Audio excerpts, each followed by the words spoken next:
Hey there, welcome to another episode of the Bible in Life podcast. My name is John, and I am super glad that you're joining me on this episode. Here on the Bible in Life, our whole heart is to help people follow Jesus well, and we do that by offering what I call blue jeans theology. That is theology in everyday dress, theology that's connected in and rooted to everyday life and explained and expressed in the language of everyday life. And again, the goal of that is not just to make people smarter at the Bible or smarter at theology. The goal of that is to help us really understand Jesus and his values and his ways so that we can follow him in our everyday life, that we can follow him right where we live on a regular basis. And on today's episode, we have two questions that really get at the heart of what it means to follow Jesus, that really drive us to the essence of following Jesus, spiritual growth, living by faith, all of that. We have been in the middle of a series where we're looking at some of the hard words of Jesus or confusing words of Jesus or things where it's just like makes you scratch your head, or we're just wondering, how do we live out Jesus' words? I've been calling it, what did Jesus mean by? And we've just been looking at various questions or passages that people have sent to me where they're wondering, what did Jesus mean by this? Or how do we live out what Jesus said here? And we've been wrestling with that. And again, the two topics we're going to look at today really get to the heart of discipleship to Jesus. And that's what it means to be a Christian. To be a Christian is to be a disciple of Jesus, to be learning from Jesus how to live your life as Jesus would live your life if he were in your place. That's what this is all about. And the first question today is really a broad stated question. So we're going to have to kind of parse out the question a little bit. We'll work our way down. And that question is simply this: what does it mean to love everyone? In fact, the questioner simply typed in my Instagram, loving everyone, question mark. And that's important because Jesus has a lot to say about this. Like, love one another as I have loved you, Jesus said. Notice that. Love one another as, like, in the same way as I have loved you. That's a high standard of love. Like, I'm supposed to love the one another's in my life the same way Jesus has loved me. That's a pretty high standard. Or love your neighbor as yourself. And then that leads right into the Good Samaritan story and raising the question of, well, who's your neighbor? What does it mean to be a neighbor? And then another way Jesus said this is love your enemies and do good to those who harm you, who attack you. Like, love everyone. Jesus had an awful lot to say about loving people. And here's the first thing I would say as we kind of process this question and think it through together. Love everyone. What I find fascinating, even just from those examples that I quoted from the teaching of Jesus, is Jesus actually never says to love everybody.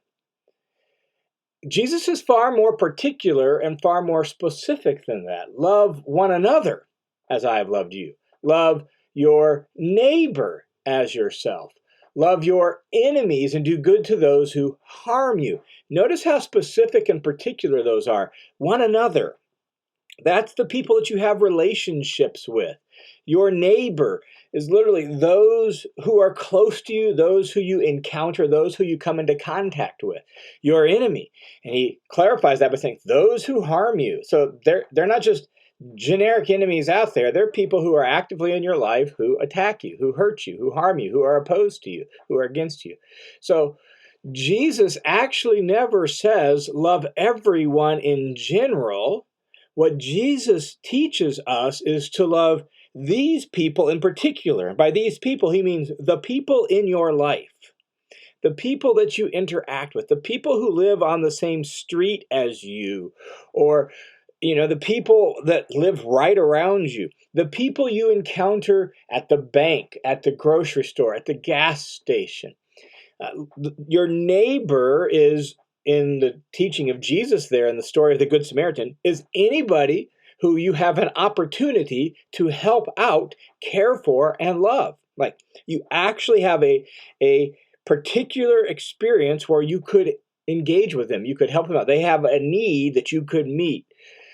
You have contact and an interaction with them, and That's so Jesus' teaching in the Good Samaritan is, instead of trying to define who your neighbor is so that we know who to love, you just be neighborly to the people that you actually encounter. You love the people in your sphere of influence. And that's consistent in the teaching of Jesus. It's consistent in the whole Bible. Is we're really never called to love all people in general. We're not capable of that. That's way too hard. And besides, it's too easy. In one sense, it's too hard. We're not capable of it. In another sense, it's too easy in the sense that it's so easy to say, oh, yeah, I love everybody. But then we treat the actual people in our life poorly.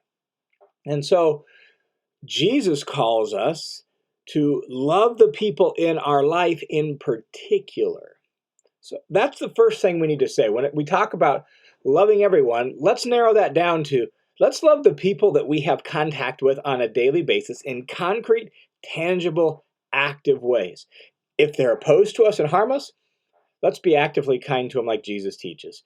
If there's somebody that's part of our fellowship, our group of Christians, right, our one another's, love them the same way Jesus has loved us. If they're just somebody who is in our neighborhood, the people we interact with, right, let's love them as we love ourselves. The people, these particular people in our life, let's love them well. That's the first thing we need to say about that question. The second thing is, I actually followed up with this questioner and wanted a few more specifics. And she gave a specific example from, say, for example, the LGBTQ community. Like, what does it mean to love them, that group of people? And that helps us realize that there are people who are in our sphere of influence who are quite different from us. And the question that she really asked was, I'm sure that Jesus is right that we're supposed to love them, but I watch other Christians and it doesn't seem like they always love people who are radically different from them, who have different values than them, and some of that. And here's just a little something I would say. As we seek to love the people in our life in particular, I know one of the things that Christians find challenging is that they wrestle with, what's the balance between grace and truth? How do you love someone who is going against very clear teachings of Jesus, whether that's Jesus' teachings on sexuality, whether that's LGBTQ questions, whether that's just other sexual sins and other ways to do wrong, right? Like whatever it is, whether it's gossip, slander, whether it's anger and mean-spiritedness, like, what's the balance between grace and truth? How do you love somebody who seems to be going against the very clear standards of Jesus?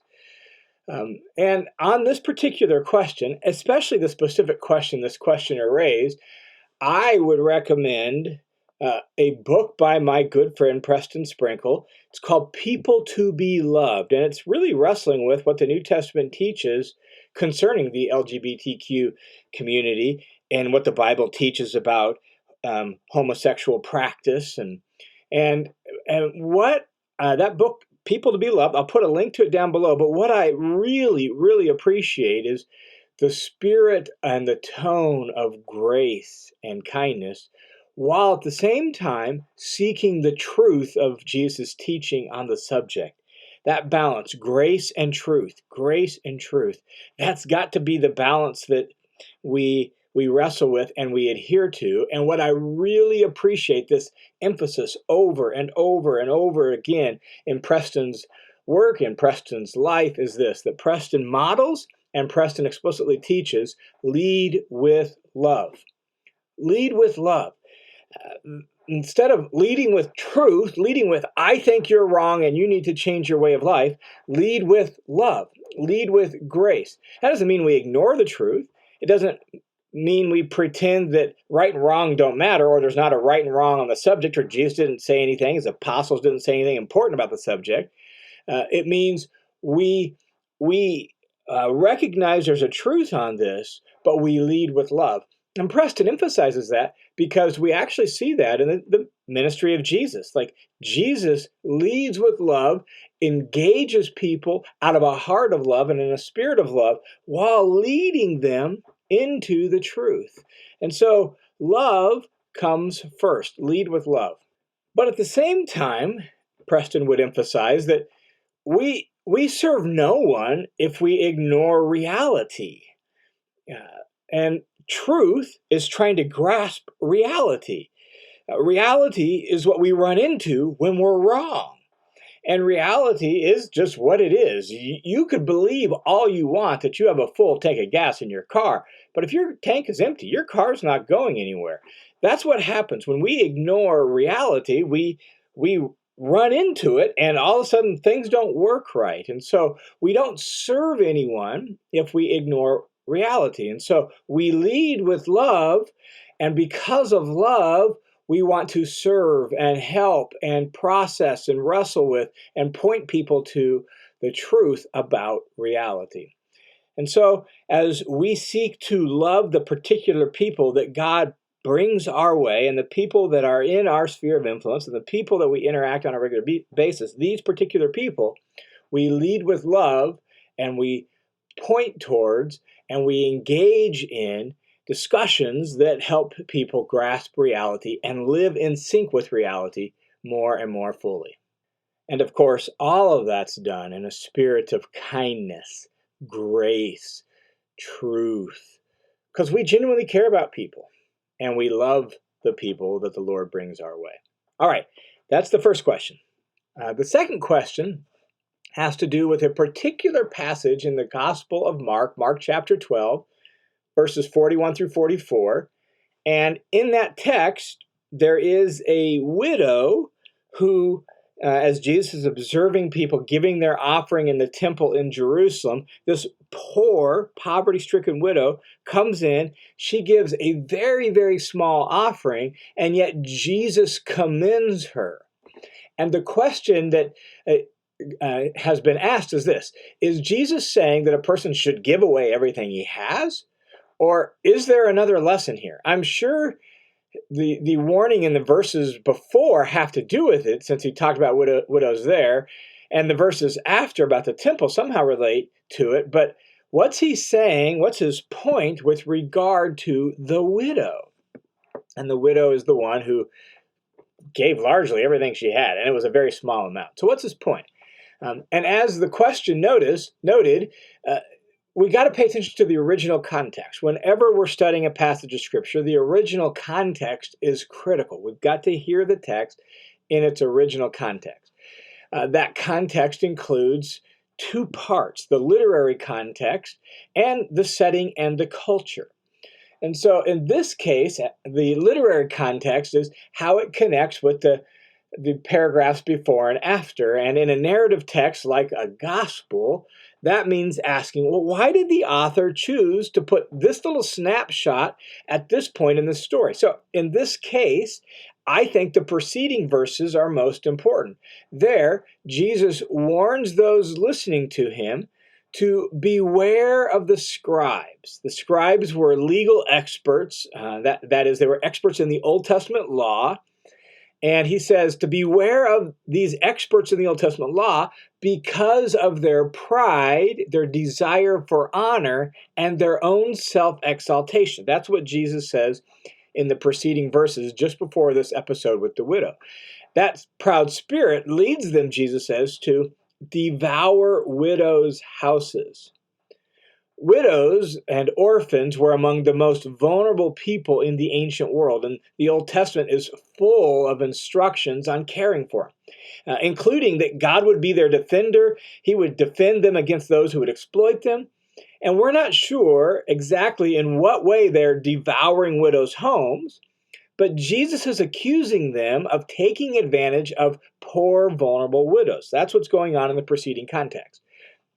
And then coming out of that, you get this little snapshot about the widow. All right. Second thing to note about the context is this. The original context, as I said, also includes the original setting and the original culture. So in the snapshot we're looking at here in Mark 12:41 and following, here comes this poor, vulnerable widow, the very kind of person that the self-serving, arrogant scribe would exploit. She doesn't have much, and she doesn't seem important at all. In fact, she's just kind of on the periphery, right? Everybody else that's putting in their offering is putting in way more coins than she is. And so as they drop their coins into the metal offering container, their money rattles with noise because they're offering so much. This widow, she comes along and she puts in 2 small coins, the text says. In fact, the 2 smallest coins in circulation, like in American currency, it would be like a penny. She puts in 2 pennies, hardly anything. She puts in, Jesus says, everything she has, 2 little pennies. In her faith and devotion to God, she puts in this tiny amount, but it's a huge sacrifice. And that actually seems to be the point. Unlike the scribe, who really is into religion for his own personal gain, this woman has genuine faith in God and genuine devotion to God. The scribe serves himself. He exalts himself. He'll do that even at the expense of exploiting others. But this widow, this unimportant, poor widow who doesn't hardly have anything to offer, this widow gladly sacrifices for God and depends on God for her care and her provision. So the point isn't for us to say, oh, we've got to give everything away. That's not really Jesus' point in context. Jesus' point is, look at this widow. See her faith. See her devotion. See her dependence on God. Imitate that. Imitate that. And in the specific circumstances of my life and your life, that's going to look different.